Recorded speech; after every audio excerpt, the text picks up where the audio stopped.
বার্ষিক গ্রামসভা নদিয়ার কৃষ্ণগঞ্জের শিবনিবাস গ্রাম পঞ্চায়েতের উদ্যোগে 2023-24 সালের আর্থিক বছরে আয় ব্যয়ের হিসাব করেন গ্রাম পঞ্চায়েতের সেক্রেটারি তীর্থঙ্কর বিশ্বাস।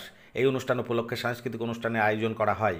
শিবনিবাস গ্রাম পঞ্চায়েত বিজেপি পরিচালিত বলে অনুষ্ঠানে অনুপস্থিত কৃষ্ণগঞ্জের বিডিও ও পঞ্চায়েত সমিতির সভাপতি বলে জানান গ্রাম পঞ্চায়েতের উপপ্রধান। শিবনিবাস গ্রাম পঞ্চায়েতের কার্যালয়ে অনুষ্ঠান হওয়া সত্ত্বেও বিডিও ও পঞ্চায়েত সমিতির সভাপতি অনুপস্থিতির জন্য ক্ষোভ উগরে দেন গ্রাম পঞ্চায়েতের উপপ্রধান বিকাশ বিশ্বাস। আমরা বিডিও স্টাফকে নেমন্তন্ন করেছিলাম এবং সভাপতিকে নেমন্তন্ন করেছিলাম। আমাদের বার্ষিক যে সভা হচ্ছে এই সভাতে আমন্ত্রণ জানিয়েছি, অথচ ফোন করেছিল উনি যে আসবে, তবু আমার এসে পৌঁছায়নি এখনো পর্যন্ত। আপনার ভিডিওকে নেমন্তন্ন করেছেন? হ্যাঁ, অবশ্যই নেমন্তন্ন করেছি। আসেনি কেন মনে হচ্ছে? আসেনি যে কেন মনে হচ্ছে সেটা বিডিও সাহেব জানে কি ব্যাপার। বলছি বিজেপি পঞ্চায়েত বলে কি তা আসেনি? সেটাও হয়তো হতে পারে যে বিডিও পঞ্চায়েত বলে হয়তো বিডিও সাহেব আসেনি। ভিডিও তো সবার ভিডিও, সবার ভিডিও আসা উচিত ছিল, ওনার কর্তব্য ছিল আমাদের পঞ্চায়েত আসা। আমরা যেহেতু নেমন্তন্ন করেছি, উনি আসেননি, ওনারই ক্ষোভ সেটা।